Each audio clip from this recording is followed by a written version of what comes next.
Sunrise is one of few organizations that we try to work ourselves out of a job. And though it's heartbreaking that there is such a need, I am so proud of my staff and my team to be that sense of support to somebody who is facing victimization. And I am truly honored to introduce our keynote speaker and survivor, Dana Rutherford, to you today.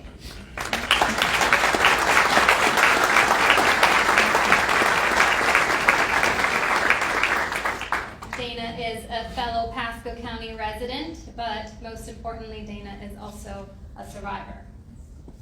And it's truly a miracle that she's here with us today. She has endured more grief, abuse, and trauma in her life than even imaginable.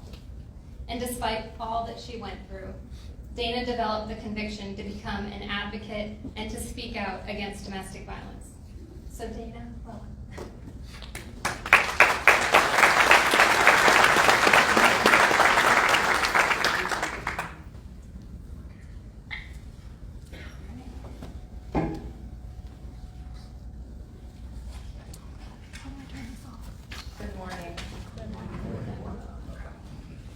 So I promise I will try not to get too emotional. I'm going to try to talk slow, but as we know, this is a tough subject, so sometimes it happens. If it does, I'm not going to say I'm sorry because it is what it is. So there is life after abuse. My name is Dana Rutherford. I am a domestic violence and trauma advocate. I am so thankful to be in front of each and every one of you today. And I'm so grateful for Sunrise to give me this opportunity to share with you. I want you to look around the building. What do you see? There's various businesses, organizations, county workers, individuals in this room that are all being represented from different areas, but they all have one common goal, and it's to help survivors of domestic violence. Whether it's direct contact with survivors or those who donate to services, you make it possible for women and children who are in domestic violence situations to get the help that they so desperately need. You will never know how much vital services such as a counseling session, school supplies, financial assistance, or legal aid can touch a survivor's heart. How do I know? Because that survivor was once me. I grew up as the middle child. I get a bad rap, but I grew up as the middle child in a family of 5, and I was a daddy's girl who thought the world of him. But I couldn't see that the toxic marriage between him and my mom would set the tone for the relationship that I would have one day. They were addicted to prescription drugs back in a time when they were being advertised as non-addictive. I remember feeling like I could be a pharmacist at the age of 9. It's kind of a sick joke, but it's true. My brother, sister, and I would joke that we should rename ourselves names of certain medications so we would hear our names more frequently. I know for a fact that my parents loved us deeply, but we were neglected. That created a yearning in me to be loved and given attention and a lifelong battle with codependency. At 15 years old, I went for the very first time to church camp. Thank you for praying today. That meant a lot to me. And that's where I met him. He was 16 years old and a foster child. So he understood the pain that I was enduring in a house full of instability. We formed an unbreakable trauma bond, and the attachment felt intoxicating and addicting all in itself. There were many red flags that I ignored, as we all do.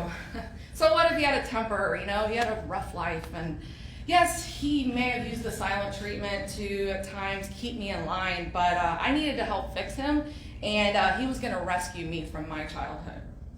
We decided to get married when I was only 18 years old because I wanted the happily ever after. Just 2.5 months later, when I was 18, my mother suddenly died from her battle with addiction, followed by my father just 3 weeks later. We took in my little brother, who would also die years later at 24 years old, unfortunately, to the opiate addiction. The abuse started as we were dating, but I never saw it that way. I thought he had to be punching me in the face for it to be called abuse. It was a slow fade. When we were younger, it was more about lying, gaslighting, and manipulating.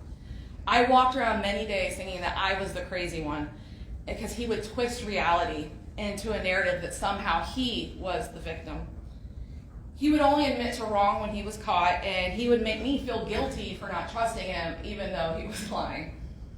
Spiritual abuse was also prevalent in our home. We met in the church, so when things went badly, he would just go to the altar, cry and pray, and then he would use scripture to always help me think I needed to be a more godly wife. Somehow it was always me doing all the fighting for this marriage. As the years went on, the abuse escalated. I didn't see that the physical abuse actually started much earlier than I thought. He would break sentimental items. My grandmother had an antique mirror. She passed away. He broke that. My mom, who passed away, had a jewelry box she gave me. He broke that. He knew that those things meant something to me. He would punch holes in the wall and throw things to intimidate me. He would grab me, hold me down, shove me sometimes, and I still didn't see that it was abuse. But eventually he did start to hit and kick me. He would throw food and drink on me, and he would spit on me. I remember one day I made him angry, and he threw me down the stairs, and he pinned me down with his body, repeatedly spit in my face over and over. He slammed my head into a wall so hard that the makeup on my face stained it. And after he was done with the physical abuse, he would cry and beg and plead for me to show mercy, and I always did. I have to say that honeymoon stage became so addicting. So when you don't know why a survivor keeps going back, it's an addiction all on its own.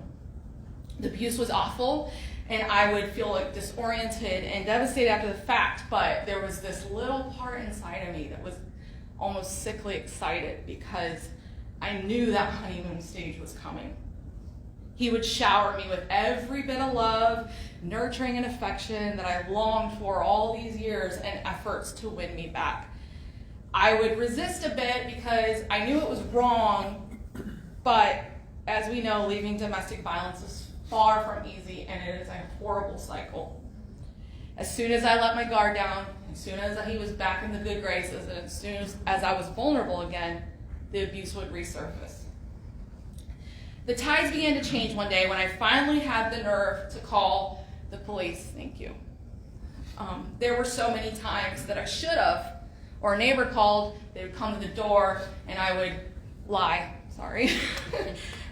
I don't want to admit any fault. A bunch of policemen. But I would not tell fully the truth, and I protected him. I finally got brave enough to call that day, though, and he was arrested. Although I was confused and upset, I didn't want to press charges, as many survivors don't want to do. I thought it would be the end of it, but they did something that I found extremely annoying at the time, but it would play a major part in my escape and being here today at this breakfast. The court ordered that if I wanted to drop the mandatory no contact order, that I would have to meet a domestic violence advocate at Sunrise of Pasco. I can be honest and say that I was frustrated. Now I have to schedule this appointment, drive to Dade City, someone's gonna preach at me, I don't know what they're gonna do. That's the stuff that ran through my head, I can be honest. But I remember getting there and filling out the paperwork. It was strange to have to refer to my then husband over and over as my abuser. The paperwork, I can vividly remember, they were asking me for like his physical features and things like that, and it felt weird. I kept looking at the paperwork, referring to that, and feeling just feelings of emotions of shame and guilt, and I felt bad for him. Am I being dramatic? I still couldn't utter those words, victim or domestic violence, after all he had done to me. When I sat with this very sweet advocate, she never once judged me. She never once made me feel crazy. She never once told me, well, why haven't you left? Or any of the victim-shaming things that many survivors have heard in their life. But the statement that stuck out to me the most, that I can remember to this very day, was after I said that it didn't start off physically abusive. Her reply was, sweetie, If he abused you like this, it's always been there. It was just lying dormant inside of him. I don't know why, but that moment made me really start to think. I would allow him back in my life, but I started to distance myself and really dwell on the words that I heard. He did not like this, so his desperation to keep me became more intense.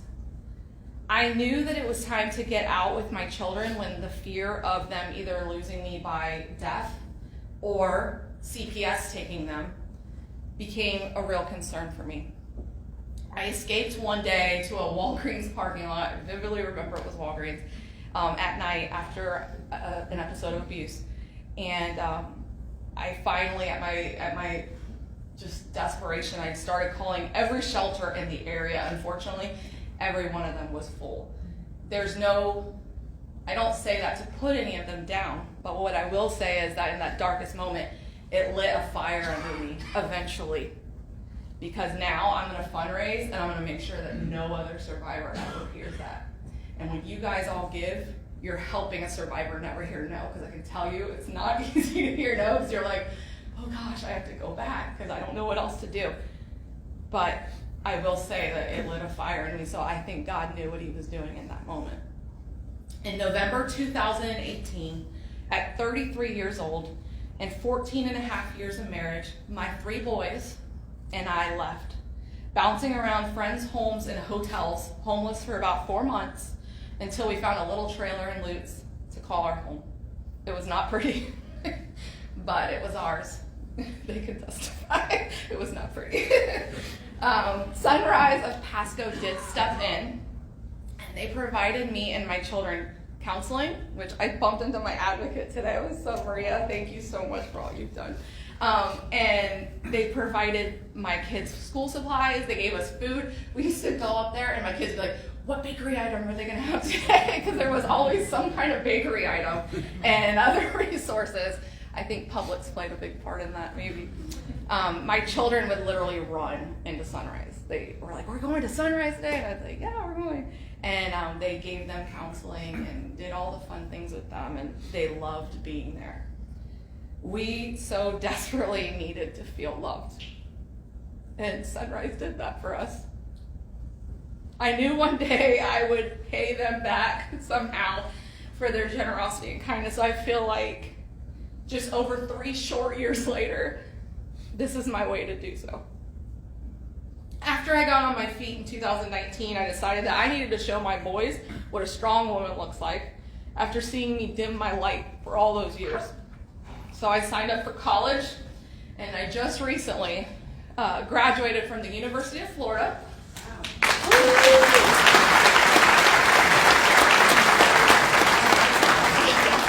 This was my childhood dream school that I always wanted to go to, but instead got married and didn't do it. And so it is never too late.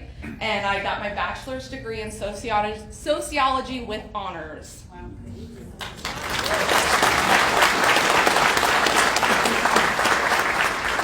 I also interned and worked for an organization called Break the Silence Against Domestic Violence. Started my own website and blog called The Trauma Survivor's Guide to Life Abundantly. And I just recently started a new career with the Spring of Tampa Bay as an events and communications manager. So I'm staying in the family. I am now advocating for survivors of trauma such as domestic violence and sharing my own story and education for the cause. I also got remarried, and I married my incredible husband in 2020 in the height of a pandemic. Literally May of 2020. It was fun. He is also in the fight to help others heal from trauma, as he is a supervisor for a brand new unit at the Crisis Center of Tampa Bay. After serving 14 years as law enforcement, he now is helping first responders with their trauma.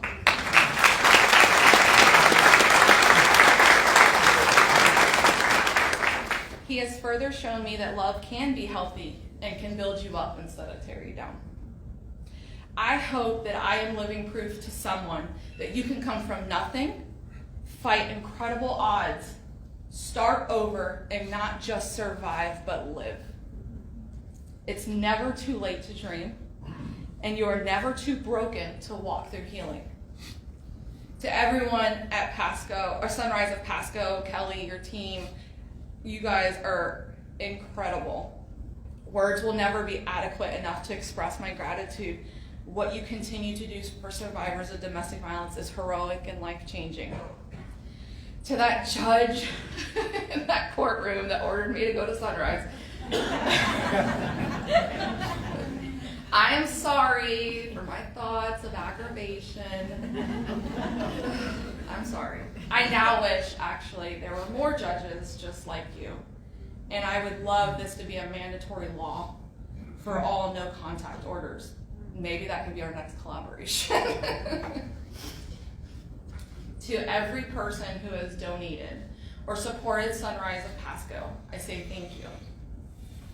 That gratitude comes from a deep part of my heart because you played a part in the transformation for not only me, but there's 3 boys in my house that are now thriving and walking through their own healing journey. They're doing better than they've ever done.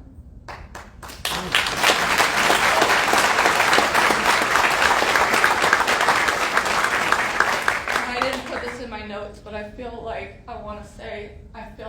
since you guys prayed, I can say it. God gave me 3 boys for a reason, because I'm going to break that generational trauma of abuse in their life. Amen.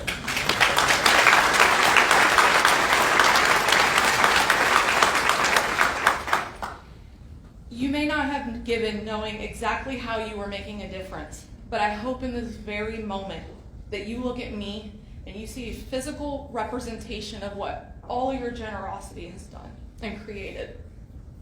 And every person that I help from this point forward, because I'm a very stubborn and passionate person and I promise I will help many people, every person that I help from this point on, you will have a hand in their healing as well. So this goes far beyond just one person. When you donate, when you take your time, when you volunteer, you are not just helping that one survivor or their children, you are helping many, because we will all share our stories, whether it's on a podium or it's in a house or wherever it may be. And when we're able to share that story, and when there's courage and strength to share our story, then we then help others. So your generosity goes farther than you think. And every person that I help, again, that will be what happens. And just over 3 short years ago, 3 years ago, I was at Sunrise. 3 years ago. What God can do in 3 years. I started my journey, and today it comes full circle. But it's far from over. I can't say enough that if you're going through abuse, been abused, and you haven't spoken about it or you haven't said anything about it, just know there's life after. It doesn't define you. It's not who you are. It's what happened to you. But there is healing and there is hope. And even if it's counseling, I didn't know that Sunrise offered counseling. I didn't know that until I was in it. I didn't know that there's services beyond shelter. I think we have to share that. We have to spread the word that there's more than just shelter. There's supplies. My son still has the backpack from Sunrise. It was a really good quality backpack.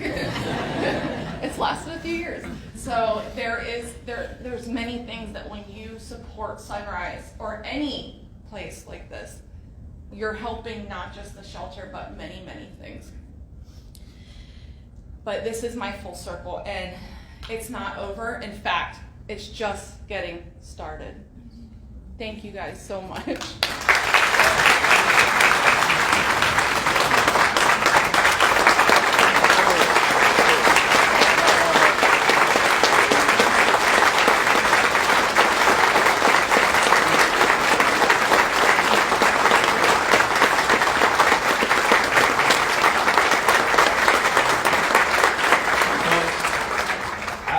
I said, don't go anywhere. She puts her arm around me and she's shaking. I have to say this for everybody here. I know you're thinking. I know she garnered every one of your attention around the room. I'm speaking for everybody here. You showed such beauty, strength, and grace to share something so personal. And I mean that. Folks, I don't know what you thought, but I don't know about you, but I thought there's no way, I would have the strength that she had just to give of herself. And this is being videotaped right now. It's going over here on Facebook. I'm going to tell you that now, right? But all serious, there's somebody out there, like you just said, and they're going through the same situation. They don't think there's any hope. They don't think there's any help. What would you say to them? I feel like there's so many words I could say. I believe that if you stay the course, it's not an easy course. There's going to be times you want to go back, and there's going to be times you fight yourself and you wonder if you did the right thing. But if you stay the course, I promise you there is life on the other side. I think that's